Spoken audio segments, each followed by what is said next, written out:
TCS ने AI इकाई शुरू की, अमित कपूर को प्रमुख नियुक्त किया। भारत के आईटी उद्योग के लिए ऐतिहासिक कदम उठाते हुए टाटा कंसल्टेंसी सर्विसेज टीसीएस, जो देश की सबसे बड़ी आईटी कंपनी है, ने एक समर्पित कृत्रिम बुद्धिमत्ता एआई और सेवाएं रूपांतरण इकाई की स्थापना की घोषणा की है। कंपनी ने इस नई इकाई का प्रमुख अमित कपूर को नियुक्त किया है, जो सितंबर 2025 से पदभार संभालेंगे। अमित कपूर टीसीएस के अनुभवी अधिकारी हैं और उन्हें कंपनी में 2 दशकों से अधिक का अनुभव है। यह कदम ऐसे समय में आया है जब वैश्विक आर्थिक अनिश्चितताओं के कारण ग्राहकों का खर्च घटा है और आईटी कंपनियां एआई आधारित विकास की ओर रुख कर रही हैं। टीसीएस की नई एआई और सर्विसेज ट्रांसफॉर्मेशन इकाई, इस नवगठित इकाई के मुख्य उद्देश्य होंगे टीसीएस की मौजूदा एआई क्षमताओं को एक संरचना में समेकित करना, वैश्विक ग्राहकों के लिए एआई आधारित डोमेन समाधान विकसित करना, आईटी संचालन में नवाचार और दक्षता बढ़ाना, एआई साझेदारियों को मजबूत करना और कर्मचारियों के री स्किलिंग पुनः कौशल विकास पर ध्यान देना।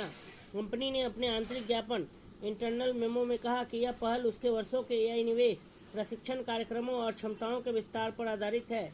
नेतृत्व अमित कपूर की कमान।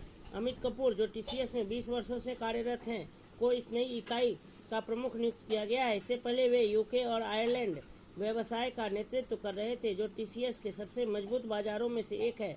उनकी नियुक्ति यह दर्शाती है कि टीसीएस ने अपनी वैश्विक रणनीति और एआई मिशन की अगुवाई के लिए एक विश्वसनीय और अनुभवी अंदरूनी नेता को चुना है। इस पहल का महत्व टीसीएस के लिए प्रतिस्पर्धियों से अलग पहचान बनाना और दीर्घकालिक एआई आधारित अनुबंध सुरक्षित करना, भारतीय आईटी क्षेत्र के लिए भारत की पहली प्रमुख आईटी कंपनी बनकर उदाहरण प्रस्तुत करना, जो विशेष एआई इकाई समर्पित करती है।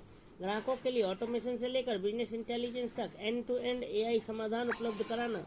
कर्मचारियों के लिए यह दर्शाता है कि एआई अपनाने के साथ निरंतर री स्किलिंग की आवश्यकता है, जिससे आईटी नौकरियों और करियर पथ में बदलाव आएगा।